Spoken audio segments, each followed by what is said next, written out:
ముమ్మిడివరం వైఎస్ఆర్సీపీ కార్యాలయంలో Hitakarini Samaj corporation chairman మరియు జిల్లా పార్టీ మహిళా అధ్యక్షురాలు కాశీ బాల మునికుమారి అధ్యక్షతన మహిళా సమావేశం జరిగింది. ఈ సందర్భంగా ఆమె మాట్లాడుతూ మడం తిప్పని మాట తప్పని మన ముఖ్యమంత్రి వైఎస్ జగన్మోహన్ రెడ్డి ప్రభుత్వంలో మహిళలకు సముచిత స్థానం కల్పించారని అన్నారు. ఇటీవల తాళరేవు మండల అధ్యక్షురాలు రాయుడు సునీత గంగాధర్ ఎమ్మెల్యే సతీష్ కుమార్ వారిపై చేసిన వ్యాఖ్యలను ఖండించారు. ఎమ్మెల్యే సతీష్ కుమార్ మహిళలకు ఇచ్చే గౌరవం మరి రాజకీయ నాయకుడు ఇవ్వలేదని కొనియాడారు. తాళరేవు ఎంపీపీ పదవి జనరల్ కేటగిరీకి సంబంధించిన ఎస్సీ మహిళకు అవకాశం ఇచ్చిన ఘనత మన ఎమ్మెల్యే పొన్నాడ సతీష్ కుమార్ కి దక్కిందన్నారు. ఈ ఎమ్మెల్యేపై అనుచిత వ్యాఖ్యలు చేయడం బాధాకరమన్నారు. మనస్పర్ధలు ఉంటే పార్టీ సమక్షంలో చర్చించుకుని నిర్ణయాలు తీసుకోవాలని తెలిపారు. ఈ కార్యక్రమంలో రాష్ట్ర ఎంఎస్ఎంసీ డైరెక్టర్ నల్ల బేబీ జానకి, మాజీ AMC chairman Peyyala Bhulakshmi, Pallankuru sarpanch Nathi Aliveni, MPTC మోక చంద్రనాగరత్నం, AGP Tirukoti శాంతిసుధ, జిల్లా మహిళా ప్రధాన కార్యదర్శి పెట్ల శాంతకుమారి, జిల్లా మహిళా కార్యదర్శి మందపాటి మహాలక్ష్మి, నగర పంచాయతీ మహిళా కార్యదర్శి చెల్లి భాగ్యలక్ష్మి, మండల మహిళా అధ్యక్షురాలు వరసాల రమాదేవి తదితరులు పాల్గొన్నారు. మనం ప్రెస్ మీట్లు పెట్టేసి బయటికి వెళ్ళి మాట్లాడి వాళ్ళందరికీ ఛాన్స్ ఇస్తే మనకి అది ఎంతవరకు కరెక్ట్ అనేది మనమే ఆలోచించుకోవాలి.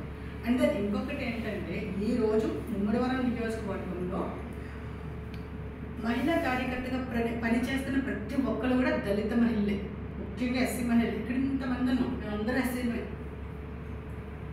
ఎస్సీలమే, మా అందరికీ కూడా అర్హతను బట్టి అక్కడ ఉండే ఆ పొజిషన్ బట్టి ఒక్కొక్కరికి ఏ స్థానాలు ఇవ్వాలనేది మన గౌరవ శాసనసభ్యులు నిర్ణయించి ఒక ఫస్ట్ టైం ముమ్మిడివరం నియోజకవర్గం చరిత్రలో ఫస్ట్ టైం మార్కెటింగ్ చైర్మన్గా ఒక దళిత మహిళని మా అత్తయ్య గారు భూలక్ష్మి గారిని పెట్టారు. అలాగే ఒక ఏజీపీ ఫస్ట్ టైం ఒక దళిత మహిళ శాంతిసుధ, అలాగే సర్పంచ్గా మన ఎవరు అలివేణి గారు, అలాగే ఇక్కడ ఒక డైరెక్టర్గా స్టేట్ డైరెక్టర్గా బేబీ గారు, ఎంపీటీసీగా సెకండ్ టైం ఈవిడ జిల్లా కార్యదర్శిగా ప్రధాన కార్యదర్శిగా ఈవిడ, వీళ్ళందరూ కూడా మండలాధ్యక్షులు, టౌన్ మహిళా అధ్యక్షులు భాగ్యలక్ష్మి గారు, తర్వాత రమాదేవి, మళ్ళీ ఈవిడ జిల్లా కార్యదర్శి ఈవిడ. సో వీళ్ళందరూ కూడా ఇక్కడున్న ప్రతి ఒక్క మహిళ కూడా మంచి స్థానంలో ఉన్నారు. అండ్ నేను ఒక జిల్లా మహిళా అధ్యక్షురాలుగా 8 years నుంచి వర్క్ చేస్తాను.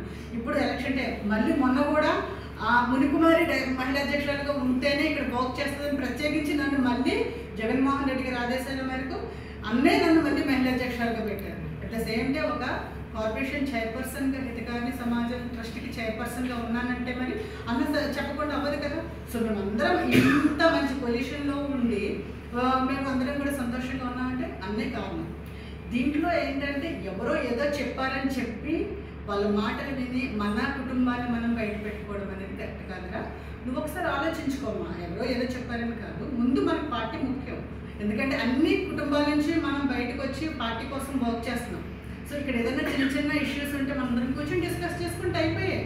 ఇది రోడ్ ఎక్కాల్సినంత అవసరం అయితే లేదు. సమస్యలు ప్రతి ఒక్కరికి కొన్ని సమస్యలు లేవని కాదు, బట్ ఈ సమస్యను బయటకు తీసుకెళ్లకుండా మనందరం కూడా ఇది కలిసి డిస్కస్ చేసుకుంటే ఇదేం లేదు. సో ఇప్పుడు ఏంటంటే త్వరలో ఎలక్షన్స్ రాబోతున్నాయి, మనందరం కూడా కలిసి పని చేయాలి. మళ్ళీ మన గౌరవ శాసనసభ్యులు మళ్ళీ పోటీ చేస్తున్నారు, అండ్ గెలిపించుకోవాలి. అండ్ మన జగన్మోహన్ రెడ్డి గారిని మళ్ళీ ముఖ్యమంత్రి చేసుకోవాలి.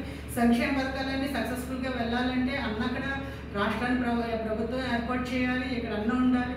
సో ఇవన్నీ మనం ఆలోచించుకుని ఇప్పుడు చాలా క్రూషియల్ పీరియడ్, ఈ పీరియడ్లో మనం అందరం కష్టపడి పనిచేసే పీరియడ్ కాబట్టి ఇలాంటి చిన్న ఏమన్నా ఉంటే మనం కూర్చొని మాట్లాడుకుంటే అయిపోతుంది. సో ఒకసారి ఆలోచించామా, ఇలాంటి వద్దు, మనకి హ్యాపీగా అందరం కలిసి వర్క్ చేసుకుందాం. సో ఇదే మేము చెప్పాలనుకున్నాం, అంతకు మించి ఏం కాదు. సో ఏదన్నా ఉంటే కనుక మనం అందరం కూర్చొని మాట్లాడుకుందాం. ఓకేనా? Thank you so much. నా పేరు నాతి అలివేణి, నాతి సత్యనారాయణ గారు మిసెస్. నేను పల్లంకు సర్పంచ్. అయితే రాయుడు సునీత గారు మాట్లాడిందంతా కూడా మేము గ్రూప్లో విన్నాము. అదైతే కరెక్ట్ కాదు. అది ఎందుకంటే దళితుల్ని అవమానపరుస్తున్నారు ఎమ్మెల్యే గారు అన్నారు, అది చాలా రాంగ్. అది ఎందుకంటే ఆయన అవమానం అన్నది ఇట్టి పరిస్థితుల్లో ఎప్పుడు కూడా జరగలేదు. నేను 2 సార్లు సర్పంచ్గా నేను ఆయన దృష్టిలో మరి ఫస్ట్ ఆయన ఎమ్మెల్యేగా ఉన్నప్పటి దగ్గర నుంచి కూడా ఆయన తెలుసు. ఎందుకంటే ప్రతి ఒక్కరిని కూడా కులం అన్నది లేదానికి ప్రతి కులం వాళ్ళని కూడా చాలా ఆప్యాయతగా పలకరించి చిరునవ్వుతో పిలిచారు అంటే అది పన్నాడు సతీష్ కుమార్ ఒక్కరే, అది ఆయనకే చెల్లింది. అందుకని మీరు మాట్లాడేది కరెక్ట్ కాదమ్మా. మీకు ఎవరైనా ఏమైనా చెప్పారేమో అటువంటి అపోహలకు వెళ్ళకండి. ఒకవేళ మీ మనసు బాధపడిందనుకో మన ఎమ్మెల్యే గారి దగ్గరికి వెళ్ళండి. వెళ్ళి ఏంటి అనేసి మీరు చర్చించి 4 గోడల మధ్యన అడగాలి తప్ప. కానీ వైఎస్ఆర్ కుటుంబం అన్నది మనదంతా ఒక కుటుంబం, అది మన కుటుంబం అన్నది మనం బయటికి చెప్పుకోకూడదు. అది ఏదున్నా కానీ కష్టమైన నష్టమైనా మనకు ఉన్నారు కదా, మన ఎమ్మెల్యే గారు ఉన్నారు. నాకు ఇది అన్యాయం జరుగుతుంది అని మీరు ఏదైనా అన్యాయం అనుకుంటే మీరు ఆయన కలండి. మనం కలిసి మనం ఏంటన్నది మన సమస్య తీర్చుకోవాలి తప్ప. కానీ నువ్వు ఇలా మాట్లాడటం అంటే పార్టీకి దూరం అయిపోతావు. అది కేవలం మరి దూరం అయిపోతామనే ఉద్దేశంతో నువ్వు మాట్లాడావు అనుకుంటున్నాను సునీత. అది కరెక్ట్ కాదమ్మా అది. ఎందుకంటే నీకు జనరల్ సీట్లో నేను ఎంపీపీని చేశారంటే మరి అది ఎందుకు చేశారన్నది నీకు తెలీదా? నువ్వేనా? ఎంతమంది లేరు లేడీసు? మరి అన్ని కులాల్లో వాళ్ళు కూడా చేయొచ్చు కదా. కానీ ఒక ఎస్సీ నీకే ఎందుకు ఇచ్చారు అవకాశం? ఆ విశ్వాసాన్ని నువ్వు మర్చిపోయావు. అది విశ్వాసం. కాటేనకొండ మండలం మాది. నేను ఎంఎస్ఎంఈ స్టేట్ డైరెక్టర్గా చేస్తున్నాను. నా భర్త నా భర్త పేరు నల్లా నరసింహమూర్తి. ఆయన కృషి వల్ల నాకు డైరెక్టర్ పోస్ట్ ఇచ్చారు. కానీ ఎమ్మెల్యేగా చాలా మంచి మనిషి. ఎస్సీ అనే కాదు, ఎవరైనా సమానంగానే చూస్తారు, ఒక కుటుంబ సభ్యులుగా చూస్తారు. కాబట్టి అమ్మను అటువంటి మాటలు మాట్లాడకుండా కొంచెం సామరస్యంగా పరిష్కరించుకుంటే మంచిది. మన కుటుంబాన్ని మనం బయట పెట్టుకోకూడదు, మనందరం కలిసి ఉండాలని చెప్పేసి నేను కోరుకున్నాను. అందరికీ నమస్కారం అండి. మా తాళరేవు మండలం జార్జిపేట. నా పేరు పెట్ల శాంతకుమార్ అండి. మా నియోజకవర్గం ఎంపీ గారు రాయుడు సునీత గారు, ఎమ్మెల్యే గారు దళితుల గురించి నన్ను అవమానం చేస్తున్నారు, నన్ను మీటింగ్ పిలవలేదని ఆవిడ బాధపడతారండి. ఎమ్మెల్యే గారికి ఎప్పుడు కూడా దళితులు అది అని ఎవరు లేరండి. ఆవిడ పార్టీలో ఎప్పుడు కూడా కనబడకపోయినా గంగాధర్ గారు కష్టపడి పనిచేశారు. అయినా కానీ మన ఎమ్మెల్యే గారు ఆవిడ పేరు పెట్టి పిలిచి ఆవిడ ముఖ్యంగా ఎంపీపీ ఇచ్చారండి. తను చాలా సంతోషించాలా. ఎక్కడైనా స్టేజ్ మీద ఉన్నప్పుడు కూడా ఆవిడతోనే ఎక్కువ మాట్లాడేవారండి. ఎందుకంటే మా తాళరేవు మండలం కదా, నేను ప్రతిసారి చూసేదాన్ని. ఆయన కానీ ఆవిడ కానీ ఎప్పుడు కూడా ఎమ్మెల్యే గారి విరోధం కదండి, చాలా ఆప్యాయతగా ఉంటారు. అలాంటప్పుడు నన్ను అవమానపరిచారు, నన్ను దళితుల్ని అనేసి ఆవిడ అంటాం అది మంచిది కాదు. అమ్మ సునీత గారు, మీరు ఏమైనా కావాల్సి ఉంటే మన లేడీస్ అంతా కబురు పెట్టి మన ఎమ్మెల్యే గారి దగ్గరికి వచ్చి అది ఏదో సమస్య ఉంటే అక్కడ మాట్లాడుకోవాలి.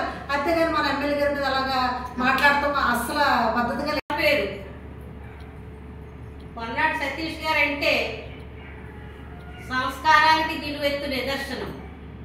అలాంటి వ్యక్తి మీద మన తాళరేవు ఎంపీపీ సునీత, రాయుడు సునీత గంగాధర్ అనే ఆవిడ కొన్ని అభియోగాలు చేసి ఉన్నారు. అవి ఎంతవరకు కరెక్ట్ అన్నది ఆవిడకే తెలియాలి. అయితే మన సతీష్ గారి గురించి చెప్పాలి అంటే నేను ఈ పార్టీలో గుర్తింపు లేదు, గుర్తు లేదు, జెండా లేదు, ఎజెండా లేదు. అలాంటి టైం నుంచి నేను పనిచేశాను ఈ పార్టీలో. ఆయన ఇక్కడ 2019లో ఎమ్మెల్యే అవ్వకముందు నుంచి కూడా నాకు తెలుసు. 2009లో ఆయన ఎమ్మెల్యే అయ్యారు. తర్వాత ఇది ఇటీవల పార్టీలోకి వస్తారని చెప్తే ఆయన మా ఎమ్మెల్యే గారి దగ్గరికి వచ్చి, మా మినిస్టర్ గారి దగ్గరికి వచ్చి ఆయన ఆశీర్వాదం తీసుకోవడానికి వచ్చినప్పుడు ఏంటండి ఈ పరిస్థితి ఏంటి అని అడిగినప్పుడు ఆయన చెప్పిన మాట ఒకే ఒక మాట, సతీష్ గారు అనుకుంటే ఏమనుకుంటున్నావు, ఆయన బ్రహ్మజ్ఞాని, ఆయనకి తెలియని విషయం అంటూ లేదు అనేసి నాకు చెప్పడం జరిగింది. అప్పటి నుంచి కూడా సతీష్ గారిని అభిమానించడం జరిగింది నేను. ఆయన కూడా నన్ను సొంత తల్లి కంటే ఎక్కువగా అమ్మని ఆప్యాయంగా పిలుస్తారు తప్ప ఎప్పుడు కూడా నన్నే కాదు ఇక్కడ ఉన్న మహిళలు ఎవరిని కూడా ఆయన వేరే భావంతో చూడడం, చీత్కారంగా చూడడం, లేకపోతే వీళ్ళు ఎందుకు వచ్చారా ఎందుకున్నారా అన్న భావంతో ఎప్పుడూ చూడలేదు. ఆయన అందరినీ కూడా తన సొంత చెల్లెళ్ళలాగా అక్కలాగా చూశారు తప్ప మరో విధంగా ఎప్పుడు చూడలేదు. మరి ఆవిడ ఎందుకు ఇలాంటి అభియోగాలు ఆయన మీద పెట్టిందో మాకు అర్థం కాదు. అమ్మ